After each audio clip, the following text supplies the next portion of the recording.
ክቡር ጠቅላይ ሚኒስትር ዶክተር አብይ ከኛ የበለጠ በዲፕሎማሲ እጅግ ልዩ የሆነ መሪ እግዚአብሔር ሰጥቶናል።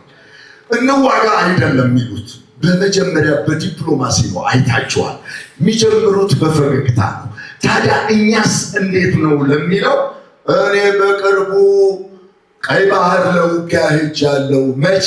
ከ2 ዓመት በፊት። በምን ጉዳይ? እኔ በማላውቀው የቀይ ባህርን ጉዳይ ሲያነሱ ትውልዱ ይህ መሪ ጦርነት ይፈልጋል። ምንድን ነው አሁን ሰላም አናገኝም እንደ ነገር ፍለጋሉ።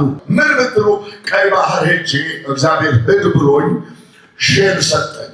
ሌሊት ላይ ሼሉን ሰጥቶኝ ይሄ ጥልቅ ምስጢር አለው። አሁን እኛ እኮ መጠየቅ አለ ስጡን መልሱልን ነው እኮ ማለት ያለብን። ልንበላ ልንጠጣ አይደለም፣ ግን ታሪክ ለትውልዱ ይቀመጥ ነው የኛ ጥያቄ። እኛ የምንበላበት ሰዓት አልፏል፣ ድዳችን ነው የቀረው። ግን ለዚች ሀገር ጥርስ ያለው ወጣት ይፍጠሩላት ይሄን ጥያቄ ይዘው። እኛ ካሁን ወዲያ ብር እንዲሰጠን ጡረታ እንዲሰጠን ወይ ሌላ ነገር አይደለም። ክብራችን እንዳለ የኢትዮጵያ ክብሯ ይጠበቅ።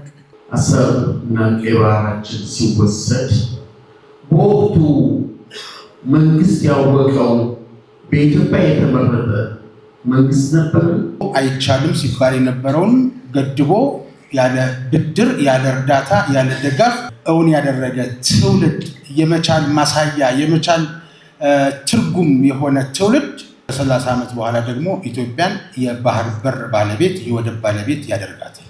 የኤርትራ ሕዝብ እንደዚህ አይነት ሀሳብ የለውም። ይሄ ለነሱ ልናገርላቸው ሳይሆን ስለምናውቀው የህዝብ ላይ ችግር የለብንም። ምክንያቱም አመጣለሁ ለምን ይሄ እውነት እንደሆነ። ስለዚህ ከኛ እኩል ወይም ከኛ በላይ መጠቀም ይችላሉ። የባህር በሩን ብንጠቀም ባንጠቀመው ግን አሰብ የሚባለው ወደብ ራሱ ሲሰራ ዲዛይን ሲሆን the way it has to only serve Ethiopia ወይም ደግሞ አፋርን ጀምሮ ወደዚህ ያለውን አገር ወይም ደግሞ አቅጣጫ ብቻ ሰርቭ እንዲያደርግ ተብሎ ስለተሰራ በዛ በኩል ግመልም አይደርስበትም። አንዳንዶቹ የግመል ውሃ መጠጫ ይባላል እንጂ በጀርባው በኩል አሰብ ወደብ በጀርባው በኩል ግመልም አያገኘው።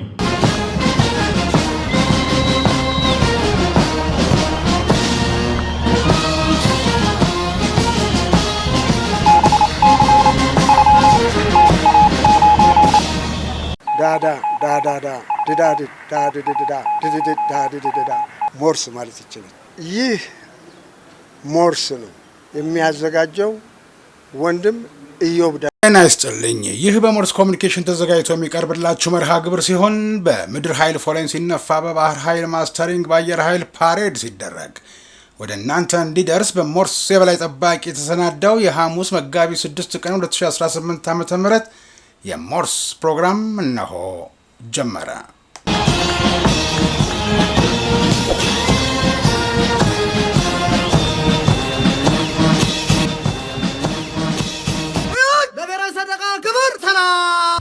የተወደዳችሁ ቤተሰቦቻችን ስለምታደርጉልን ድጋፍና እገዛ እያመሰገንን አሁንም ላይክ፣ ሼር፣ ሰብስክራይብ ማድረጋችሁን እንዳትረሱ ላስታውሳችሁና ለዛሬ ባለፈው የእሁድ መጋቢት 6 ቀን 2018 ዓ.ም የሞርስ መደበኛ መሰናዷችን ብሔራዊ የኢትዮጵያ ሰራዊት ማህበር ቀይ ባህርና የባህር በር ለኢትዮጵያ ተፈጥሯዊ መብት በሚል መሪ ቃል ያዘጋጀው አገራዊ የፓናል ውይይት በታሪካዊው አድዋ መታሰቢያ ሙዚየም አካሂዶት የነበረውን ክፍል 1 ነበር።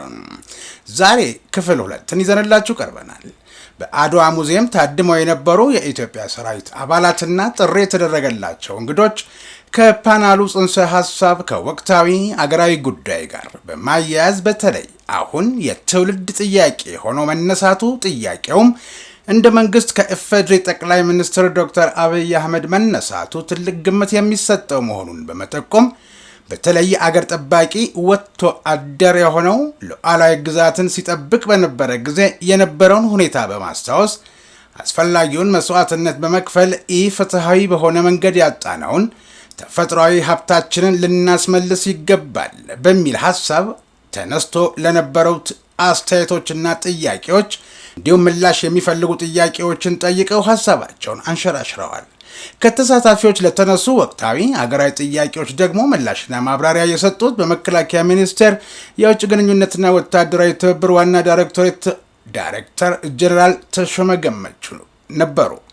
የሞርስ ኤዲሲ በቅደም ተከተል ያስቀመጠውንና በታሪካዊው አድዋ መታሰቢያ አዳራሽ ብሔራዊ የኢትዮጵያ ሰራዊት ያዘጋጀውን የፓናል ውይይት ቀጣይ ክፍል የሆነውን መሰናዶ ትኮመኩሙ ዘንድ እነሆኝ ብያለሁ።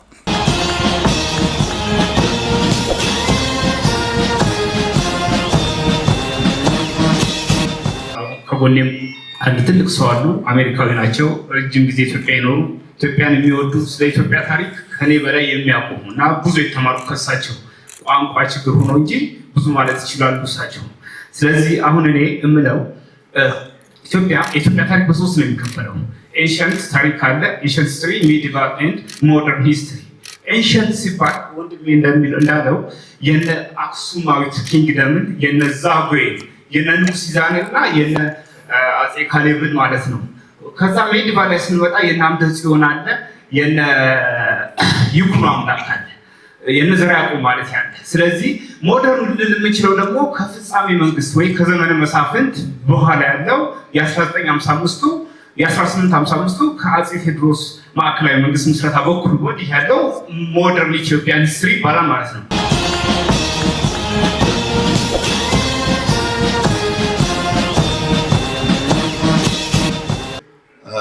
ማስተቅበላቸው የዓለም የሳቅ ንጉስ፣ የአፍሪካ የደግነትና የመልካም ስነ ምግባር አምባሳደር ነኝ። የመጀመሪያው በዲፕሎማሲ ዊኒንግ ሳይኮሎጂ የሚባለውን የአሸናፊነት ስነ ልቦናን ከኛ የበለጠ እኚህ ሰው ክቡር ጠቅላይ ሚኒስትር ዶክተር አብይ ከኛ የበለጠ በዲፕሎማሲ እጅግ ልዩ የሆነ መሪ እግዚአብሔር ሰጥቶናል። እንዋጋ አይደለም የሚሉት፣ በመጀመሪያ በዲፕሎማሲ ነው። አይታችኋል። የሚጀምሩት በፈገግታ ነው። ታዲያ እኛስ እንዴት ነው ለሚለው እኔ በቅርቡ ቀይ ባህር ለውጊያ ሄጃለሁ። መቼ? ከ2 ዓመት በፊት። በምን ጉዳይ? እኔ በማላውቀው የቀይ ባህርን ጉዳይ ሲያነሱ ትውልዱ ይህ መሪ ጦርነት ይፈልጋል። ምንድን ነው አሁን ሰላም አናገኝም እንደ ነገር ፍለጋሉ። ታሪክን የሚያውቁ ሁሉም ተናግሯል። የራሳችንን መልሱልን እንጂ 135 ሚሊዮን ህዝብ ጉሮሮ ታንቆ ይሄ ሰራዊት ቤት ይፈልጋል። ይሄ ሰራዊት እንክብካቤ ይፈልጋል። ይሄ ለሀገሩ ደሙን ያፈሰሰ ህዝብ ክብካቤ እንዲያገኝ ከወደቡ የምናገኘው ከፍተኛ ገቢ ካልኩሌሽን እና ፕሬዘንቴሽን አቅርብ ብትሉ አቀርባለሁ። አሁን ግን ለዓለም መንግስታት የምናገረው እኔ ነኝ። ወታደሩ ለአፍሪካ ህብረት የምናገረው እኔ ነኝ። አድርገሃለሁ። ከዚህ ፊት አድርጌያለሁ። አርጀንት ኮል ቱ ስቶፕ ሲቪል ዋር በሚል ለእያንዳንዱ ኤምባሲ፣ ለአሜሪካ ኤምባሲ፣ ለአውሮፓ ህብረት፣ ለአፍሪካ ህብረት ደብዳቤ ጽፌ እኔ እንዲህ ነኝ፣ ሰራዊትም ነኝ፣ ጦርነት ለኢትዮጵያ አይጠቅምም፣ ወንድሞቼን አጥቻለሁ፣ እኔም እንዲህ አይነት እሳት ውስጥ ነው የወጣሁት ብዬ ተናገራለሁ። አሁንም እናገራለሁ። ትውልዱ አላወቀም። ምን ብትሉ ቀይ ባህር ሄጄ እግዚአብሔር ሂድ ብሎኝ ሼል ሰጠኝ። ሌሊት ላይ ሼሉን ሰጥቶኝ፣ ይሄ ጥልቅ ምስጢር አለው። ሼሉን ለኢትዮጵያ ህዝብም ለኢስት አፍሪካ ማሳያለው። ይሄ ሼል ምን አለ? 5 ወደቦች ለኢትዮጵያ ይኖራሉ ያለው የኢትዮጵያ የብልጽግናና የተሃድሶ ዘመን ስለሆነ ከሰው ሳይሆን ከእግዚአብሔር ጭምር ተፈቅዶልናል። ይህንን ግን ለእግዚአብሔር አጨብጭቡ፣ ለእኔ አጨብጭቡ። እግዚአብሔር ፈቅዶ ሰዎች ግን እንከለክላለን ካሉ እኔ 6 ወንድ ልጆች አሉን፣ እኔም አለሁኝ። ስለዚህ እግዚአብሔር አምላክ ኢስት አፍሪካን አንድ ሊያደርግ ለኢትዮጵያ 5 ወደቦች ሊኖራት ጊዜው ነውና የሚመለከተው ሁሉ ከጦርነት ውጪ ወደባችንን ያስረክብልን በፈገግታ እላለሁ። አመሰግናለሁ።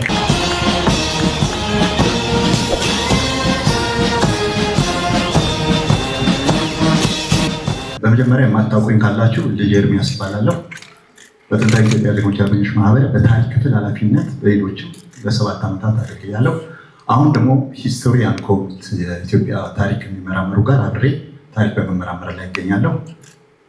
አለባበሴ ደግሞ እንደ አባቴ የጣሊያኑ ጀነራል የማረኩት የደጃዝማች ተሰማ እርገቴ ልጅ ነው።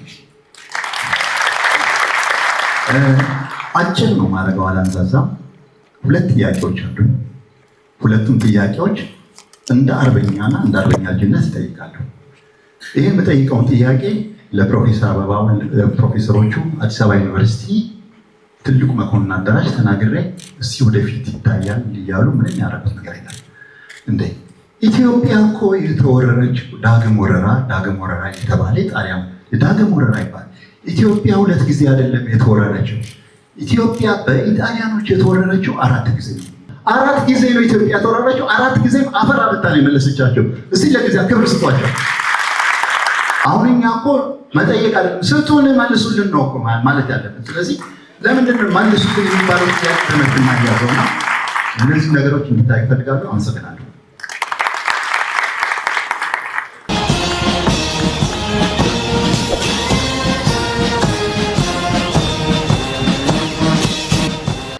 የመቶ አለቃ ታምራት ሞላ ብሔራዊ ኢትዮጵያ ሰራዊት የደቡብ ኢትዮጵያ ቅርንጫፍ ፕሬዝዳንት ነኝ። ቅድም እህታችን ስትናገር ማን ይናገር የነበረ ማን ያርዳ የቀበረ ስለ ብርጌደር ጀነራል ተሾመ ተሰማ፣ ስለ ኮሎኔል በላይ አስጨናቂ የ6ኛ ነበልባል ክፍለ ጦር ዋና አዛዥና 16ኛው ሰንጥቅ አዛዥ የነበሩ ኮሎኔል የ6ኛ ነበልባል ክፍለ ጦር በኋላ ኢታማጆር ሹም ሆነው ወደ ምጽዋ ሄደዋል። ማን ይናገር የነበረ ማን ያርዳ የቀበረ የተባለው የነበርኩበት የኔ አዛዥ ሲሆኑ ጀግናው አባታችን ዛሬ እኛ የምንፈልገው ጡረታ መብት አይደለም። ዛሬ እኛ የምንፈልገው ሕክምና አይደለም። ዛሬ እኛ የምንፈልገው ሌላ ጥቅም አይደለም።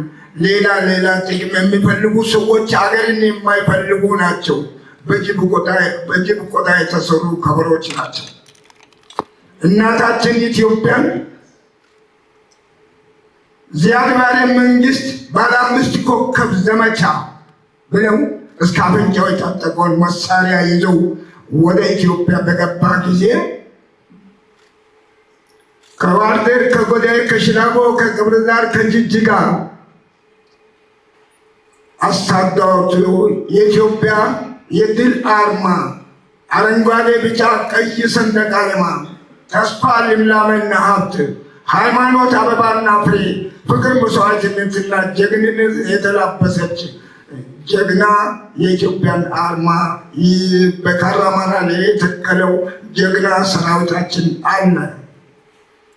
ዛሬ እኛ የምንፈልገው ትናንትና ሚያዝያ 4 ቀን 1969 ዓመተ ምህረት የቀድሞ መንግስት ፕሬዝደንት መንግስቱ ኃይለማርያም እናት ሀገሬ ተደፍራለች፣ ዳር ድንበሬ ተጥሷል፣ ባንዲራ ክብሬ ተረግጧል፣ ተነስ ታጠቅ ዝመት እናት ሀገሬን ከአደጋ አድናት ብሎ ባወጁት አዋጅ መሰረት ከሚያዝያ 4 ቀን 1969 ዓመተ ምህረት እስከ ሰኔ 10 ቀን 1969 ሰልጥኖ የወጣው ጀግና ሚሊሻ ሰራዊታችን ከብትር ባልበለጠ መሳሪያ በጓንዴ፣ በወጨፎ፣ በተምሶን፣ በአልቤን፣ በተራ ሽጉጥ እናት ሀገሩን አስከብሯል።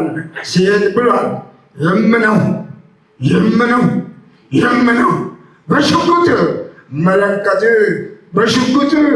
መለንቀት በወጨፎ አርቃቆፎ በአልቤን እግሩን እያለ የዘመተው ጀግና ሰራዊት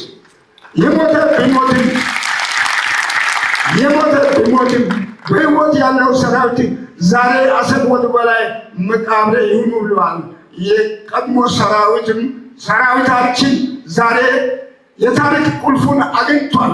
በማን?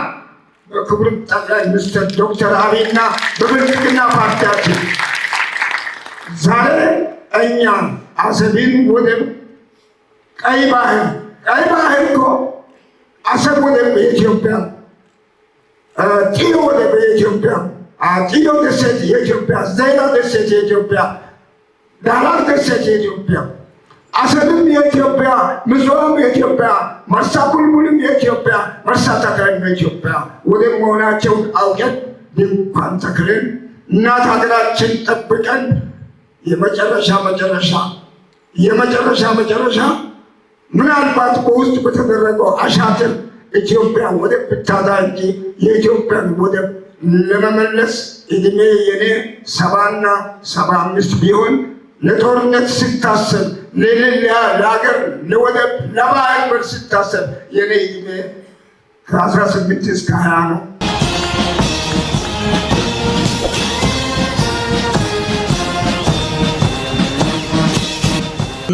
የእንደታያው የቀድሞ ሰራዊት ነኝ። አሁን ሙሉነህ ሲናገር ራሱ አብረን ስለነበርን በዛ በሶማሌው ጦርነት ጊዜ በጣም ደስ ብሎኛል። አብሬው ነበር። ብዙም ጀግኖች ሲወርቁም ነበር እና ሊበርኬም በተመቱበትም ሰዓት እነ መቶ አለቃ በቀለም ቦምብ ሲማርኩ ነበርኩ እና ስለዚህ ኩራት ይሰማኛል በዚህ ሰራዊት። እጅግ በጣም እኮራለሁ በዚህ ሰራዊት። ምክንያቱም ልበ ሙሉ ነን፣ ጀግኖች ነን። የፍቅር ሰራዊት ነው የነበረው። ዛሬ አሁን ይመስለኛል የጦር ሜዳ ውሎ እና እንኳንም ኖራችሁ የሞቱትንም በአጸደ ገነት ያስቀምጥልን። ከፈዲስ ተነስተን ነው እኛ ከ34ኛ ፓራ ኮማንዶ ቀብሬ ዳህር ጎዴ ሽላቦ ጅጅጋ የገባ ነው። ልንበላ ልንጠጣ አይደለም፣ ግን ታሪክ ለትውልዱ ይቀመጥ ነው እኛ ጥያቄ። እኛ የምንበላበት ሰዓት አልፏል፣ ድዳችን ነው የቀረው። ግን ለዚች ሀገር ጥርስ ያለው ወጣት ይፍጠሩላት ይህን ጥያቄ ይዘው። እኛ ካሁን ወዲያ ብር እንዲሰጠን ጡረታ እንዲሰጠን ወይ ሌላ ነገር አይደለም። ክብራችን እንዳለ የኢትዮጵያ ክብሯ ይጠበቅ። እኔ የምጠይቀው ማንም እዚህ ውስጥ ጡረታ ሊጠይቅ ወይንም ለዛሬ ውሎ አበል ሊጠይቅ የመጣ ሰው የለም። እግዚአብሔር ያቆመው የእውነት አምላክ ያቆመው ሰራዊት ነው ያለው። ምክንያቱም ለምን ማን ያርዳ የከበረ ማን ይንገር የነበረ ነውና ሙሉነህ ያውቃል። ከጎኔ ነበረ 83 ብሔር የሚለውን እንኳን ያወቅኩበትን ቀን ልንገራችሁ። 80 ኢህአዴግ ሀረርን የተቆጣጠረው 83 ግንቦት 27 ነው የመድኃኔዓለም ዕለት ሐሙስ ነበረ። ካላንደሪው የዛ ዕለት እንጀራ ይጋገርኩ ነበረ። ሰራዊቱ ከየትና ከየት እየተመመ ሲመጣ ከሱ ቤት ጀምሮ ነው ሞሰብ ይዘን የወጣ ነው። ሰራዊታችንን እቅጣን ላይ ነው ያበላ ነው። ያን ቀን አረሰው። ከደረሱ በኋላ የሞቱብኝ ጓዶች አሁን አሉ ፊቴ ላይ ያወዳደቃቸው እና እነሱ የወደቁለትን ትውልዱ እንዲያስቀጥል እኔ ይዋጋል ገና ብዬ መካከላቸው የነበርኩ ከምስራቅ እስከ ሰሜን እስከ ደቡብ ከዚህ ጀግና ኩሩ ሰራዊት ጋር የነበርኩ ጀግና ወታደር ስለ ኩራት ይሰማኛል ዛሬ ምና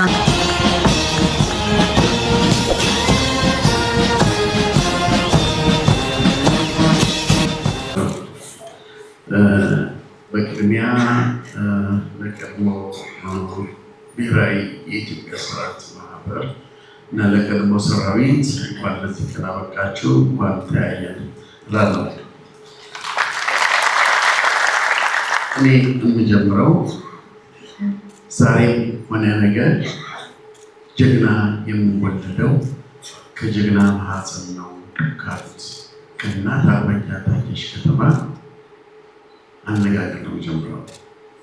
ይህን ልል የቻልኩበት ዋናው ትልቅ ነገር ኢትዮጵያ የጀግኖች እናት ነች።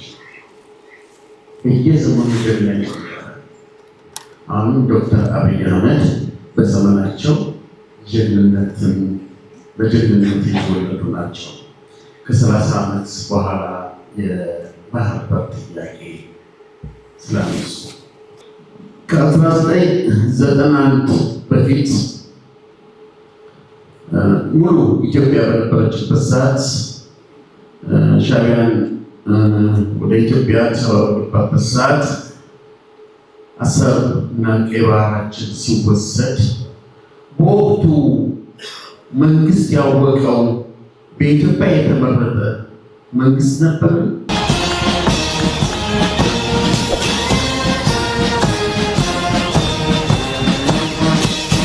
ይህ የዛሬው ቀን ለእኔ ልደቴ ነው፣ ለእኛ ልደታችን ነው፣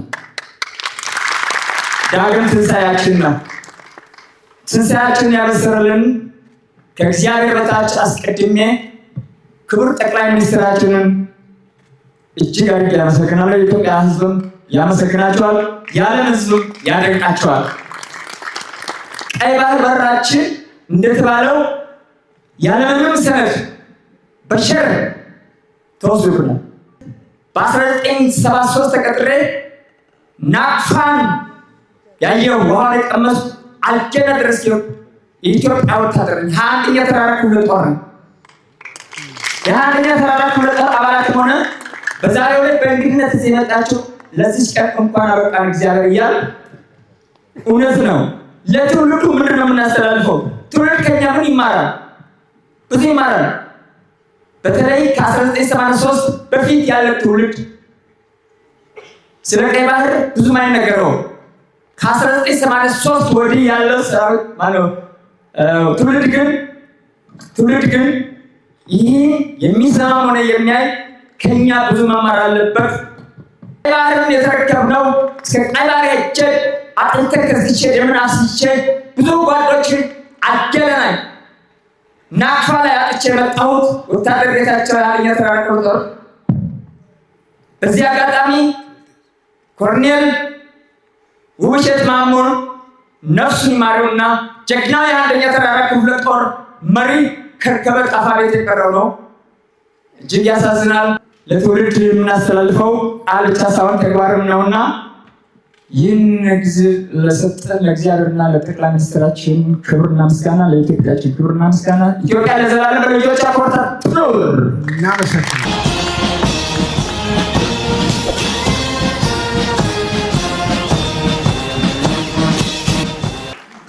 አሰብን እንዲያውም ንብረትነቷ ከኢትዮጵያ በላይ ከመሆኑ በላይ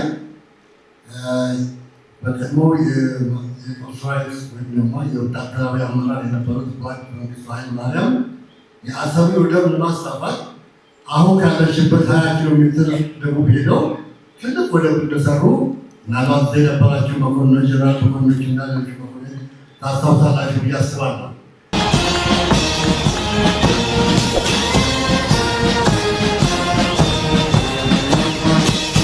ተወደዳችሁ ቤተሰቦቻችን ለምታደርጉልን ድጋፍና እገዛ የሞርስ የበላይ ጠባቂና ኤዲሲው ምስጋናቸውን አቅርበውላቸዋል።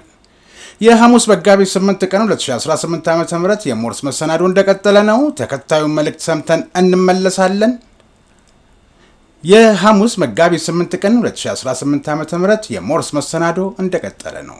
ተከታዩን መልእክት ሰምተን እንመለሳለን። ከዚያስ ነው ያልከኝ ወዳጄ?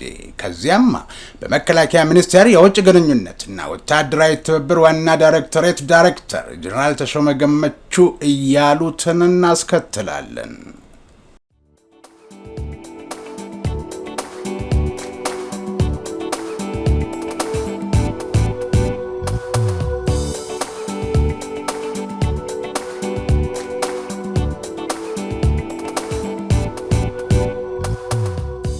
ሜጀር ጀነራል ጥሩያ ሰፊ ይባላል።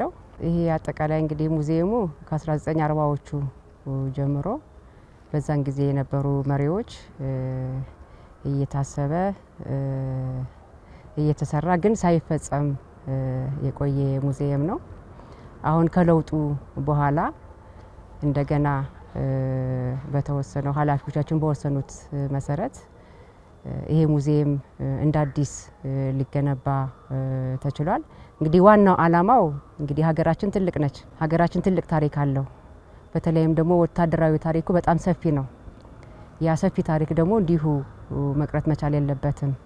ያ ሰፊ ታሪክ ትውልዱ እንዲማርበት መገንባት መቻል አለበት፣ መሰነድ መቻል አለበት። እሳቤው ይሄ ነው። መጪው ትውልድ ታሪኩን የሚማረው ታሪኩ ሲቀመጥ ነው። እንዲሁ ሲሆን ግን አፈ ታሪክ ነው፣ ወሬ ነው ሊሆን የሚችለው እና ዋናው ዓላማው ወታደራዊ ታሪኮቻችን ትውልዱ እንዲማርበት፣ ትውልዱ ከአባቶቹ ታሪክ ከአያቶቹ ታሪክ ተምሮ ራሱን ለቀጣዩ ደግሞ እንዲያዘጋጅ በማሰብ የተገነባ ሙዚየም ነውና ይሄ ሙዚየም እንግዲህ ታሪክ የሚጀምረው ዋና ሙዚየም ሲገነባ ትርክቱ የሚጀምረው ከአክሱም ዘመነ መንግስት ጀምሮ እስካሁን እስካለው ወታደራዊ ታሪኮቻችን እዛ አዲሱ የሚገነባ ሙዚየም ላይ ይቀመጣል ማለት ነው። ይሄ ጊዜያዊ ሙዚየም ነው። ያ እስከሚገነባ ድረስ ትውልዱ እየመጣ ታሪኩን እንዲያይ ለዛ ታሳቢ በማድረግ ነው ሊገነባ የቻለው። አባቶቻችን የሚገርመው ነገር እዚህ ያያያችኋቸው በአድዋ ጦርነት ጊዜ አባቶቻችን ይጠቀሙባቸው የነበሩ መሳሪያዎች አሉ። እነዛ መሳሪያዎች ደግሞ ቫራይቱ የተለያየ ነው። ከአሜሪካን አለ፣ ከሶቪየት ህብረት አለ፣ ከቼኮስሎቫኪያ አለ፣ ከቻይና አለ፣ ከተለያየ አገር ነው። ሀገራቸውን ለመጠበቅ አባቶቻችን ምን ያክል ዋጋ ይከፍሉ እንደነበረ ምን ያክልም ደግሞ አገር ማዶ ተሻግረው ዲፕሎማሲው ውስጥ ገብተው ሀገራቸውን ለመጠበቅ ያደርጉት የነበረውን እንቅስቃሴ ያሳያል ማለት ነው። ስለዚህ ከዚህ ትውልዱ ምን ያክል ታሪክ ለመጠበቅ ይንቀሳቀሱ እንደነበረ ይሰሩ እንደነበረ ይሄም ደግሞ ዝም ብሎ አይደለም መስዋዕትነትም ጭምር ነበረው ማለት ነው። ሀገር የተገነባው እንዲሁ አይደለም፣ በደም አሻራ መስዋዕትነት ተከፍሎበት ነውና ትውልዱ ከዚህ ነው የሚማረው። ቀጣይም ሰራዊቱም ራሱ የሚጀግነው በራሱ በአባቶቹ በአያቶቹ ታሪክ ነውና የራሱን ታሪክ እንዲሁ ሰንደ ስታስቀምጥ ሰራዊቱ ይጀግናል። ትውልዱ ደግሞ በአባቶቹ ታሪክ እንዲኮራ ያደርገዋል። ቀጣይም ራሱን ደግሞ ሀገሩን ለመጠበቅ ዝግጁ እንዲሆንም ያደርገዋልና እነዚህ መሳሪያዎች ራሳቸው ይናገራሉ። ምንም አስረጂ አያስፈልግም። እዚህ የተቀመጡት ነገሮች ተጨባጭ አባቶቻችን የከፈሉትን መስዋዕትነት ምን ያክል መስዋዕትነት ከፍለው ምን ያክል ደክመው ከዛም በኋላ ደግሞ ሰራዊታችን ከዛ ከአባቶቹ ታሪክ ተቀብሎ በሰላም ማስከበሩ ሊሆን ይችላል። እዚሁም ደግሞ በሀገራችን ውስጥ በሚፈጠሩ ግጭቶች መስዋዕትነት እየከፈለ ሀገሩን እያስጠበቀ እንዳለ ያሳያል። ትውልዱ ከዚህ መማር መቻል ይችላል። ዛሬ ምክትል ጠቅላይ ሚኒስትሩ መጥተዋል። በእውነቱ በጣም ነው ደስ ያለን። ሌላውም ደግሞ እንዲመጣ ግፊትም ይፈጥራልና ባዩት ነገር በጣም ተደስተዋል፣ በጣም ተደምመዋል። መከላከያ ውስጥ እሳቸውም እንደነበሩ ታሪክ ያስረዳል። ራሳቸውንም ጭምር ያዩበት ነውና በዚህ በጣም ተደስተናል። ሌላውም ማህበረሰብ መምጣት ይችላል። በነገራችን ላይ እዚህ ሙዚየም ላይ አንዳንድ ዩኒቨርሲቲ ፒኤችዲያቸውን መጥተው ሰርተዋል። አሁን ሲነግሩኝም ነበርና መጽሐፍም ያወጡማሉና እዚህ ያለው ታሪክ ቀላል ታሪክ አይደለም። በተለይ አርካይቡ ከ100 ዓመት በላይ ያለው የሀገራችንን ታሪክ የሚሊተሪ ታሪክ፣ ዲፕሎማሲ፣ የመዘመቻ፣ የመረጃ የያዘ አርካይብ ነውና በጣም ትልቅ ታሪክ ነው። ተመራማሪዎች እዚህ መጥተው ቀደምት እንዳደረጉት ሁሉ መመራመር፣ መጻፍ፣ መሰነድ ይችላሉ። ተማሪዎች፣ ማንኛውም ማህበረሰብ መጥቶ እንዲጎበኝ ክፍት ነው ማለት ነው።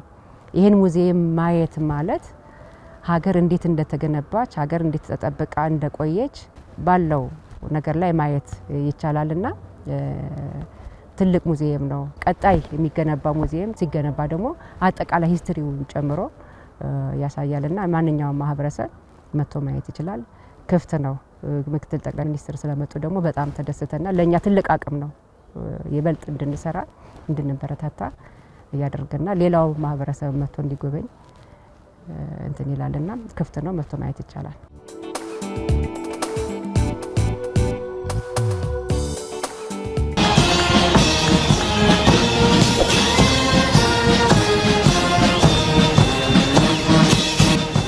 ከዚህ በማስቀጠል እዚህ ድል ላይ እዚህ መድረክ ላይ ያለ ድል ስላገኘው ማህበሩና የማህበሩ ሊቀመንበር በራሴና ከመጣሁበት ተቋም ስም ላመሰግን እወዳለሁ።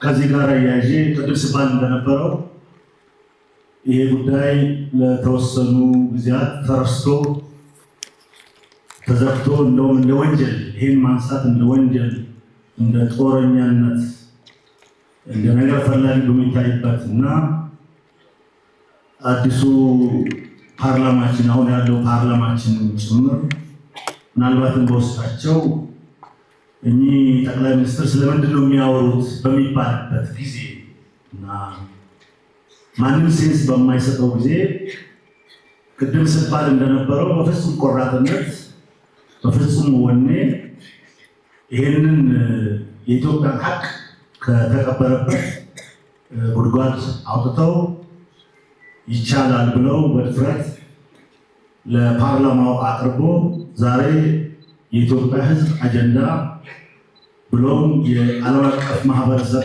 አጀንዳ እንዲሆን የበኩላቸውን ዋጋ ስለከፈሉ በራሴና በመጣሁበት ተቋም ስም እጅግ አድርጌ ላመሰግናቸው አክኖሎጂ ላደርጋቸው ፈልጋለሁ።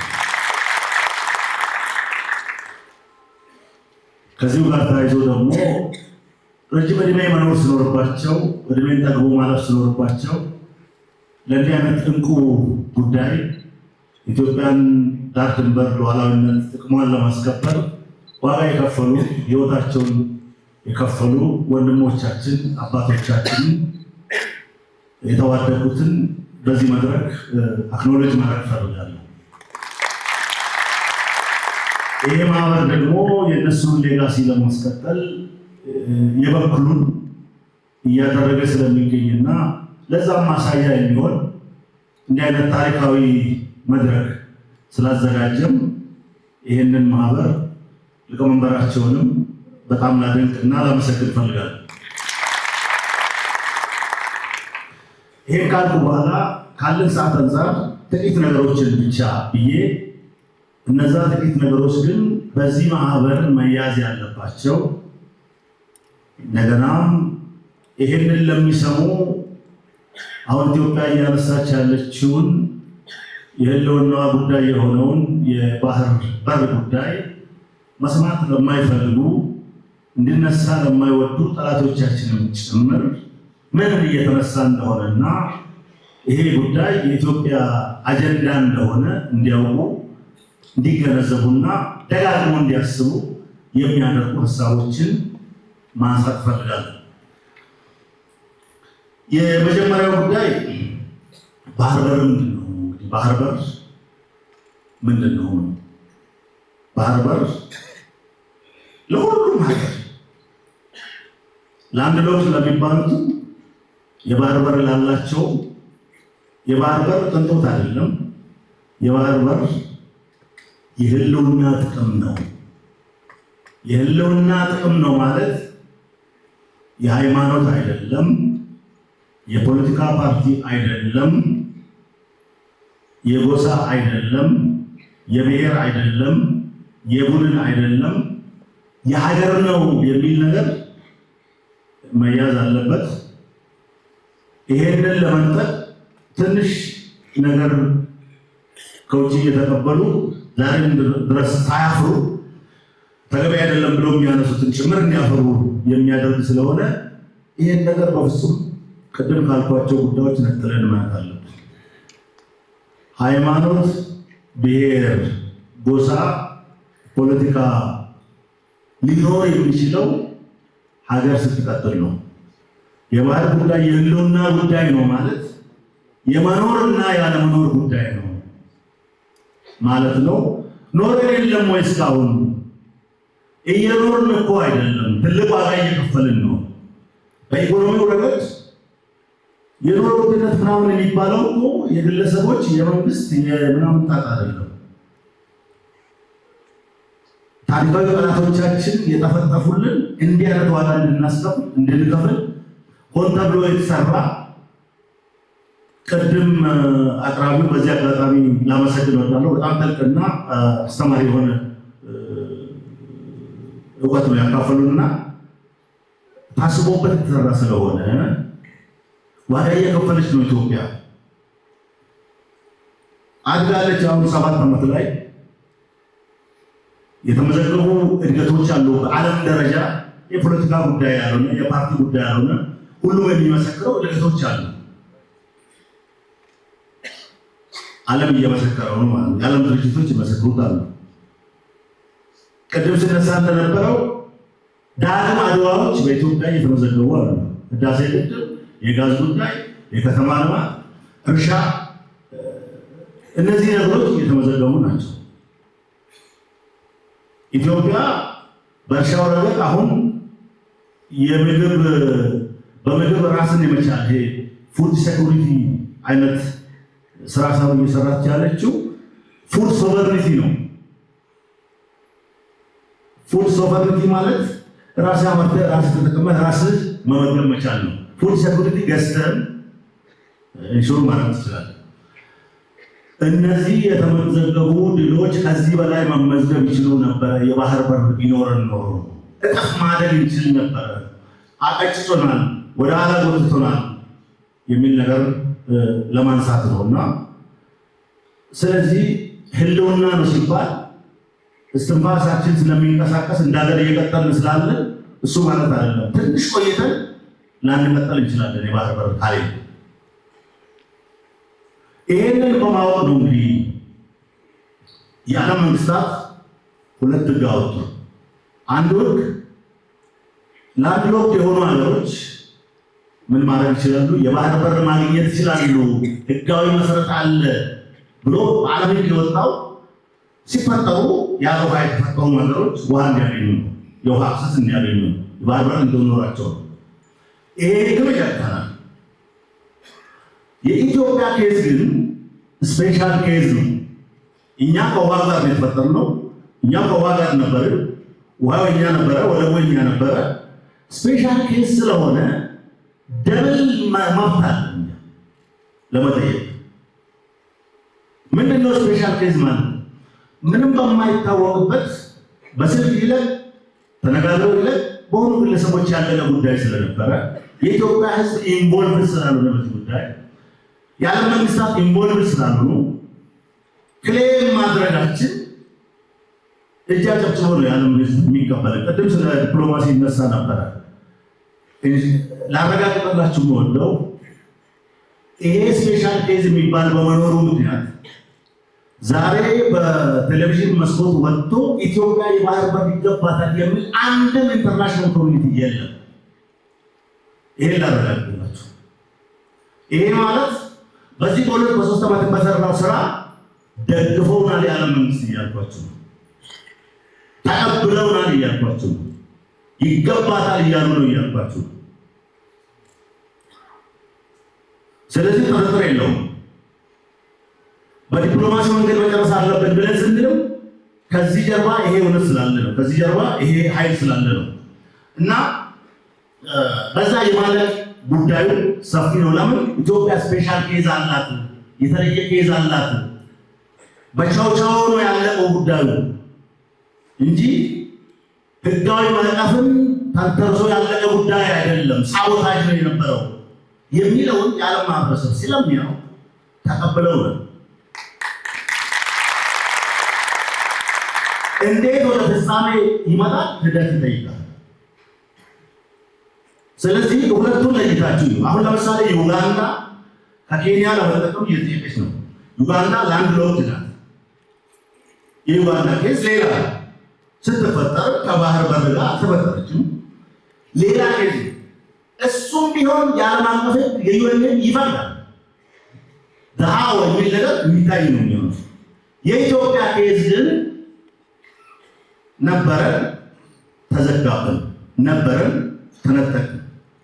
የወንድሜን ቅድም እዚህ ጋር የነበረውን ሀሳብ የሚጋራው ኢትዮጵያ ኢዝ ኖት ላንድ ሎክድ ኔሽን። ላንድ ሎክድ አይደለም፣ ራዘር እኛ ኦሽን ሊንክድ አይደለም። we are an ocean linked state። ኢትዮጵያ ነበራት፣ አሁንም ጉዳዩ ያልተፈታ በመሆኑ እንጂ እኛ ላንድ ሎክድ አይደለም። ዝም ብሎ እዛ ላይ ጽፎት ሊሆን ይችላል። ለምንድን ነው እንደዚህ ነው? ላንድ ሎክድ በኔቸር እነዛ ቅድም ሲዘረዘሩ የነበሩ ሀገሮች ናቸው። ላንድ ሎክድ በሰው ሰራሽ ላንድ ሎክድ አይባልም። በመሆኑ ምክንያት እኛ ኦሽን ሊንክድ ኔሽን ነን። ለዚህ ነው ክለብ እያደረግን ያለው የሚለው ብያዝ አይ ጉግል ብናደርግ ላንድ ሎክድ ነው የሚለው ዴሴት ወደው ናፍቃክሰት እኛ መቀበል የለብንም። ላንድ ሎክድ አይደለም፣ ኦሽን ሊንክድ ሀገር ነን እኛ። እሱም ነው ቅድም ወንድሜ ሲያቀርብ የነበረው። ታሪክ የሚባለው እንዲሁ ታሪክ ምናምን ሳይሆን ታሪኩ ምንድነው? ኦሽን ሊንክድ ናት ኢትዮጵያ የሚለውን ለማንሳት ነው። በዚህ ብቻ ማሸነፍ እንችላለን። በዚህ ጉዳይ ብቻ ማሸነፍ እንችላለን። ይሄንን ያዙ። ገና የሆነ አዲስ ነገር እንደምንጠይቅ ሳይሆን ኦሽን ሊንክድ የነበረን ሀገር በሰው ሰራሽ ስራ የተዘጋብንን ማስከፈት ማለት ነው። አዲስ በር አንሰራ፣ አዲስ ሳንቃ አንሰራ። ያችን የዘጓትን ወይ በቁልፍ መክፈት ነው ከዓለም አቀፍ ማህበረሰብ ጋር ወይ ደግሞ መበርገድ ነው። ይሄ ማለት ጦረኝነት ምናምን ማለት አይደለም። ጦረኛ ምናምን ማለት አይደለም። ጦር እያለን ነው መንግስት በዲፕሎማሲ እየተሄዳለሁ። እኔ እንኳን በሰጠሁት ኢንተርቪው እኛ አሁን ይህን ነገር ማሳካት የምንፈልገው በዲፕሎማሲ ነው፣ ቅድሚያ የምንሰጠው ዲፕሎማሲ ነው። እኔ ዲፕሎማሲ እሰራለሁ፣ ሁሉም የዓለም ሀገራት የሚሉት እናንተ ብቻ በሰላም መንገድ ወደዚህ ጋር ግቡልን እንጂ እኛ እናሳስባለን ነው የሚሉት። ስለሚወዱ ስለሚጠሉ የሆነ ነገር ከኛ ስለሚጠቅሙ አይደለም። ሀቅ ስላለን እውነት ስላለን። ሀቁ ምንድን ነው? ያቺ ስፔሻል ኬዝ ናት። ያንን መያዝ በጣም ተገቢ ነው የሚሆነው። ቀጥሎ የባህር በርን ለማግኘት ያለመስ ሁለት እንትን ይጠቀማል። ሁለት ሞዳሊቲዎች ይጠቀማሉ። እንዴት በአማርኛ እንደሚለው ሁለት አፕሮች ይከተላሉ። ሁለት መንገድ አለ። አንደኛው ኮሜርሻል ነው። ምክንያት አለኝ የሳመሳ ኮሜርሻል አፕሮች ማለት ከሶቨሬኒቲ ጋር ምንም አይገናኝም። አሁን የሶማሌላንድ ስናሰራ ማነው ሲጀመር እነኚህ ጠላቶቻችን ጮሁ አስጮሁ። ታስናቲንግ ቱ ዱ ዊዝ ሶቨሬኒቲ። ኮሜርሻል አፕሮች ማለት ልክ ሞል ሰርተህ ሞል የምትሰራው ሞል ውስጥ የሚሸጠውን ነገር እንዲገበያይ ሰው ለማድረግ ነው። ሞሉን ለሙዚየም አይደለም የምትሰራው። የሆነ ሀገር አቅሙ ኖሮት ገንዘቡ ኖሮት አክሰሱ ኖሮት የባህር ወደብ ሲሰራ እንደ ሞል ነው። ይህ ትርክት ምናምን አለ እውነት እንደ ሞል ነው። ምክንያቱም መጥቶ የሚገዙት መጥቶ የሚጠቀሙበት አካል ስላሉ ገንዘብ ለማግኘት ይሄን ይሰራሉ። ኢትዮጵያ ይሄኛውን ተውት፣ ይሄ ጓዳችን ያለውን ነገር ተውትና 3-4 ባህር በር ከዚህ በኋላ በኮሜርሻል ሞዳሊቲ ብንፈልግ ይመጥናል። ዊ አር ቢግ ኔሽን፣ ትልቅ ኔሽን። እሱም አለ ልላችሁ አሁን እዚህ ቲክቶክ ላይ በሚባለውና ይሄ ታሪካዊ ጠላቶቻችን ለባንዳዎቻችን እየሰጡ በሚነገር ትምህርት መሸበር የለብንም። ይቻላል፣ እሱ ራሱ ይቻላል። እሱ ራሱ ኢንተርናሽናሊ አክሰፕተብል ነው፣ በህግ አንጻር አክሰፕተብል ነው ኮሜርሻል። የእኛ ግን ከዛ የተለየ ስለሆነ ይሄኛውን ስፔሻል ኬዝ ያለበትን ነገር ቀደም ባልኩት መንገድ ማግኘት እንችላለን እና በቃ ሁሌ እንደምለው በጠረጴዛ ላይ የተቀመጠ እውነታችን ነውና እሱም መቀናኘታችን የሚቀር ነገር አይደለም። ይሄን በቦልድነስ እንናገራለን። አሁን ድሮ በጓዳ የነበረውን አሁን በግልጽ እንናገራለን። ምክንያቱም ወይ ውሃ ስፔሻል ኬዝ የሚለውን ያለ ስፔሻል ኬዝ የሚባለው ቅድም ስትሉ የነበሩት ጉዳዮች ናቸው። እዛ ነበርን፣ እዛ ህይወት ገብረናል፣ እዛ መስዋዕትነት ከፍለናል፣ ጠብቀናል። ስንወለድ ነው ያየነው እንጂ ከትውልድ በኋላ የመጣ የባህር በር አይደለም የሚለውን ነገር መያዝ አለብን ማለት ነው። ምሳሌ አለው ወይ? ዓለም ላይ ሁለት ሀገር ላንሳ። ከአፍሪካ ሞሮኮ ላንሳ። ሞሮኮ ለነ ዌስተርን ሰሃራ አካባቢ ላሉ ሀገሮች እነዚህ ጎረቤታቸው ላሉ ሀገሮች በነፃ የባህር በር ሰጥታለች። ይሄን ለመድረክ ፍጆታ ሳይሆን እዚሁ ሞሮኮ ኤምባሲ መታየት ትችላላችሁ። በነፃ እኮ ምንም ሳያስከፍሉ በነፃ ለጎረቤቶቻቸው ሞሮኮ የባህር በር ሰጥታለች። ይሄ ታሪክ ሳይሆን አሁን በስራ ላይ ያለ ነገር ነው። እንደውም ላመጣው ነበር አታሽውን እዚህ ነገር እንዲያደርግና እቺ ነገር እንዲያካፍለን። የኛ ጉዳይ የመቀኝነት ጉዳይ ካልሆነ በስተቀር እንደ ሞሮኮ አይነት ልብ ስለሌላቸው ካልሆነ በስተቀር እንኳን በሰጥተው መቀበል ነፃ ሊገባን ነበር። ስለዚህ አፍሪካ ውስጥ ይሄ አፕሮች አለ። ሞሮኮ ለጎረቤት ሀገሯ በነፃ ሰጠችና ለአውሮፓ ሀገር ደግሞ ቅድም በምለው በኮሜርሻል ሞዴል እያከራየች ትገኛለች። ገንዘብ ታገኝበታለች፣ ታድጋለች። ከዚህ ምንድን ነው የምናየው?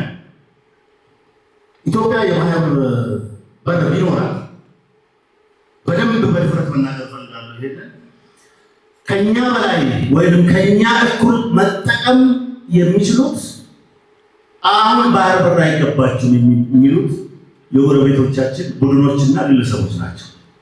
ሀገር አለን።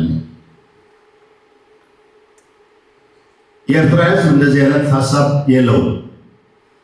ይሄ ለእነሱ ልናገርላቸው ሳይሆን ስለምናውቀው የህዝብ ለህዝብ ችግር የለብንም። ምክንያቱም አመጣለሁ ለምን ይሄ እውነት እንደሆነ። ስለዚህ ከኛ እኩል ወይም ከኛ በላይ መጠቀም ይችላሉ። የባህር በሩን ብንጠቀም ባንጠቀመው ግን አሰብ የሚባለው ወደብ ራሱ ሲሰራ ዲዛይን ሲሆን the way it has to only serve Ethiopia ወይም ደግሞ አፋርን ጀምሮ ወደዚህ ያለውን አገር ወይም ደግሞ አቅጣጫ ብቻ ሰርቭ እንዲያደርግ ተብሎ ስለተሰራ በዛ በኩል ግመልም አይደርስበትም። አንዳንዶች አሁን የግመል ውሃ መጠጫ ይባላል እንጂ በጀርባው በኩል አሰብ ወደብ በጀርባው በኩል ግመልም አያገኘው ምንም ሊሆን አይችልም። እንዲሁ መበስበስ ካልሆነ በስተቀር ምንም ሊሆን አይችልም። ይሄንንም ያዙ። ይሄ ራሱ ባለማ አንድ መከራከራችን ነው። ጀርባው በርብቶ ነው ያለው። በዛ በኩል ምንም ሊሆን አይችልም። ሲሰራ ራሱ አፋር ጀምሮ ወደዚህ ያለው ህዝብ እንዲጠቀም ተብሎ የተሰራ ነው። አሁን እኛ ባንጠቀም እንዲሁ ይበሰብሳል እንጂ ምቀኛ የምንለው ለዚህ ነው። እንዲሁ ይበሰብሳል እንጂ ምንም ሊሆን አይችልም። ለዚህ ነው ቅድም ብንጋራ ብንወስድ አብረን ብንጠቀም ከኛ እኩል ወይ ከኛ በላይ ያኛው ህዝብ ሊጠቀም ይችላል ብለን የምንለው። ይሄ ደግሞ እውነት አይመስላችሁም? እንደዛ እዛ የነበራችሁ ሰዎች አይመስላችሁ? ስለዚህ አንዱ መከራከራችን ይሄ ነው። የመጀመሪያው መከራከራችን ስፔሻል ኬዝ አለው እኛ ላንለው አይደለም። እንደገና የምንጠይቀው ነገር የለም። የነበረንን ነገር ነው እናንተ የቆለፋችሁት ክፈቱ እያልን ያለ ነው የሚል ስለሆነ ይሄንን ዓለም በሙሉ በጆሮ ሰጥቶ ነው የሚቀበል። ሁለተኛው ጉዳያችን ደግሞ የምንጠይቀው የባህር በር አንዳንዶቹ በዛ በኩል ምንም ሊሆኑ የማይችሉ ናቸው። አፋቸውን ከፍተው ከዚህ በኋላ ያለውን ህዝብ ሰርቭ ሊያደርጉ የተቀመጡ ስለሆኑ ከኛ በላይ እነሱ ይጠቀማሉ የምንለው ነገር ከምናነሳው በዚህ ምክንያት ነው። በሌላ በኩል እንደ ዓለም ተመክሮ ሎዋስ የምትባል ሀገር ማንሳት ይቻላል። ቬትናም ጋር ነው ያለችው። ላኦስ እሷን ማንሳት ይቻላል። ላኦስ አሁን ለአንድ ሎት ናት። ቬትናም ጋር ተነጋገሩ። ቬትናም የሆነ ፓርቱን ከላኦስ ወሰደ።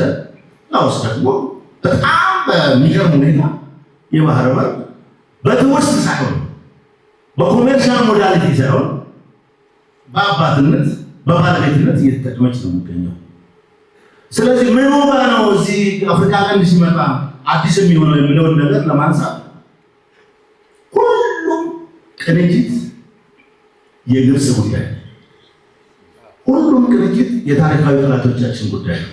እነሱም የኋላ ኋላ ያምኑታል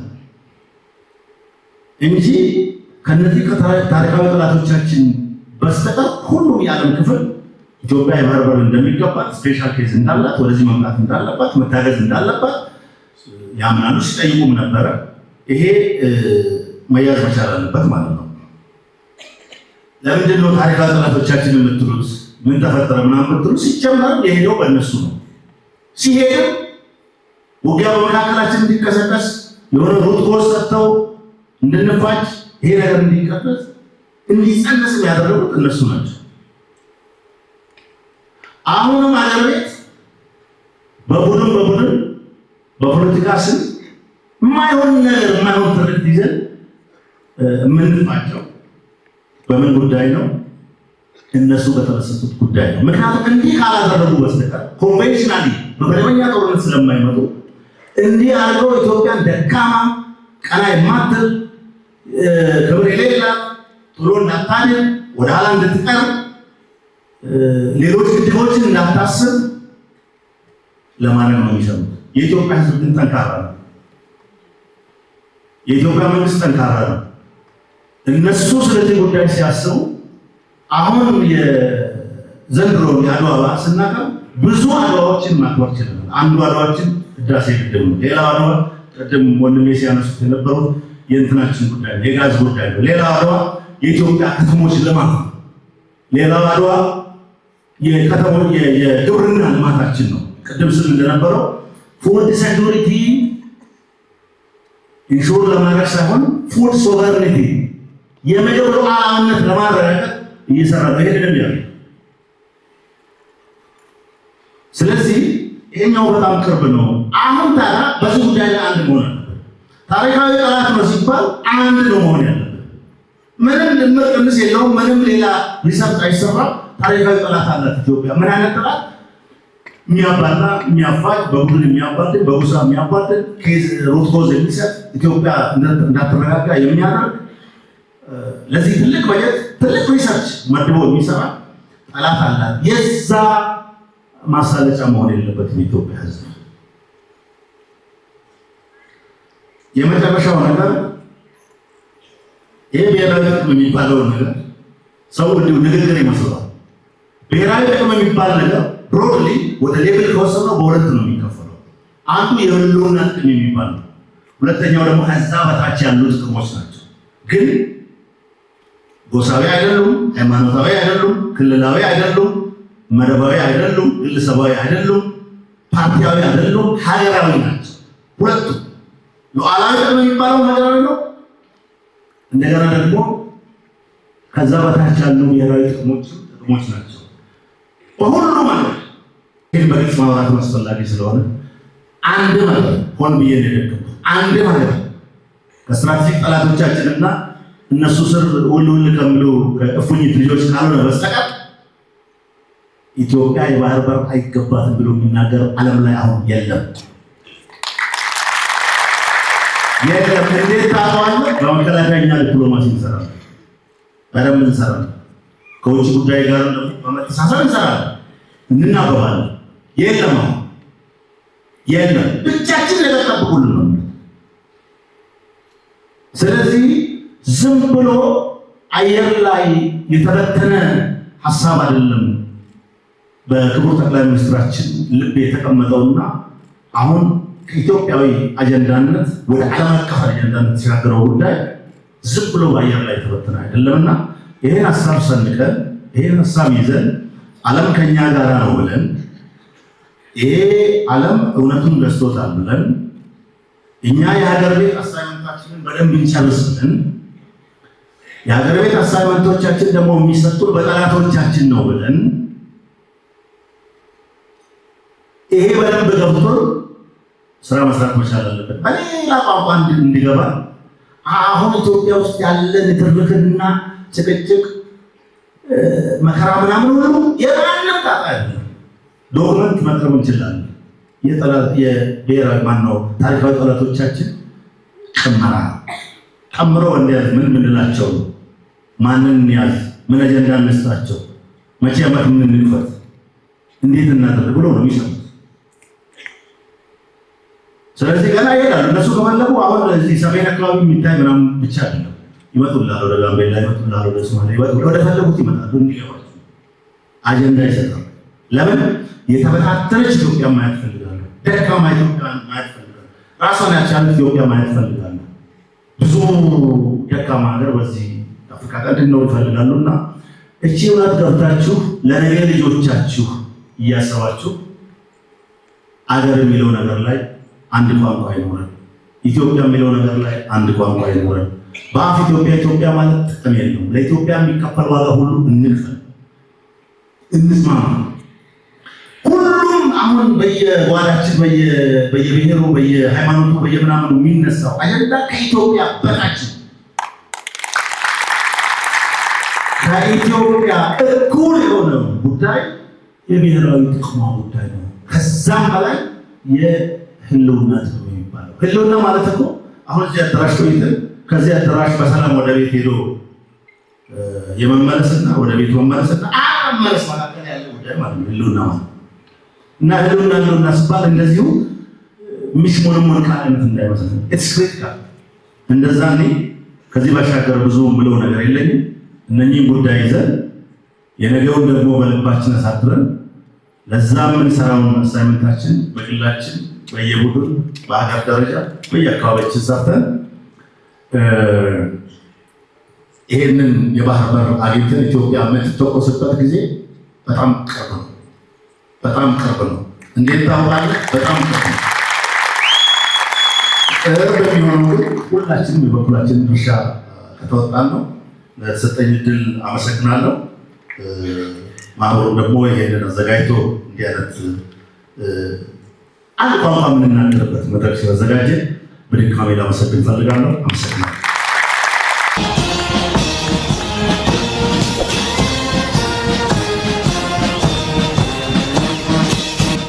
የተወደዳችሁ ቤተሰቦቻችን ለምታደርጉልን ድጋፍና እገዛ የሞርስ የበላይ ጠባቂና ኤዲሲው ምስጋናቸውን አቅርበውላችኋል። አሁንም አዳዲስ ቤተሰቦች እንድናፈራ ላይክ፣ ሼር፣ ሰብስክራይብ ማድረጋችሁን አትዘንጉ።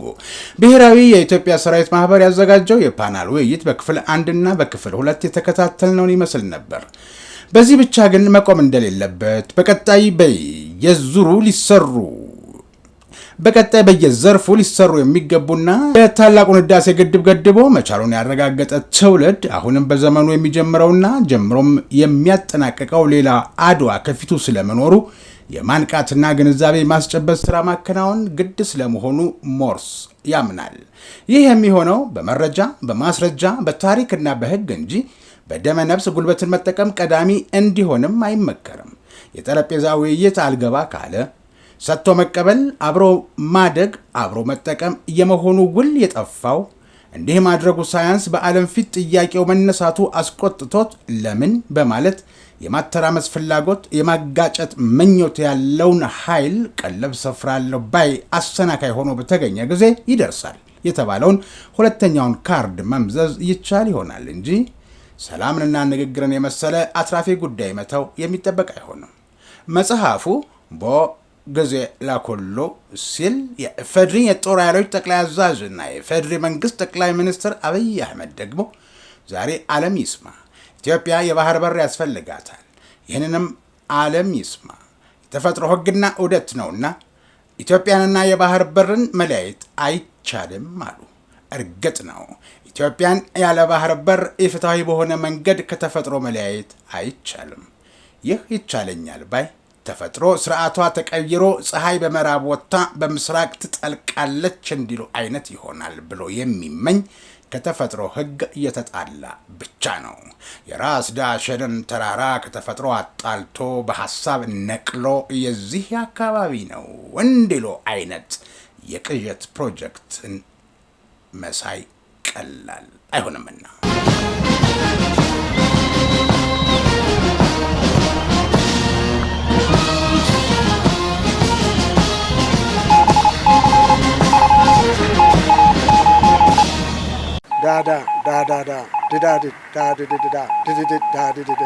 ሞርስ ማለት ይችላል። ይህ ሞርስ ነው የሚያዘጋጀው ወንድም ኢዮብ።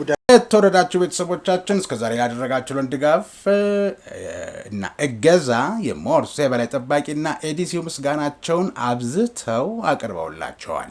በምድር ኃይል ፎሌን ሲነፋ፣ በባህር ኃይል ማስተሪንግ፣ በአየር ኃይል ፓሬድ ሲደረግ ወደ እናንተ እንዲደርስ በሞርስ የበላይ ጠባቂ የተዘጋጀው የሐሙስ መጋቢት 8 ቀን 2018 ዓ.ም የሞርስ መሰናዶ የእስካሁኑ ነበር። እኔ ኢዮብ ደመቀ አብሬያችሁ ነበርኩ። በቀጣዩ እስከምንገናኝ ድረስ ጤና ይስጥልኝ።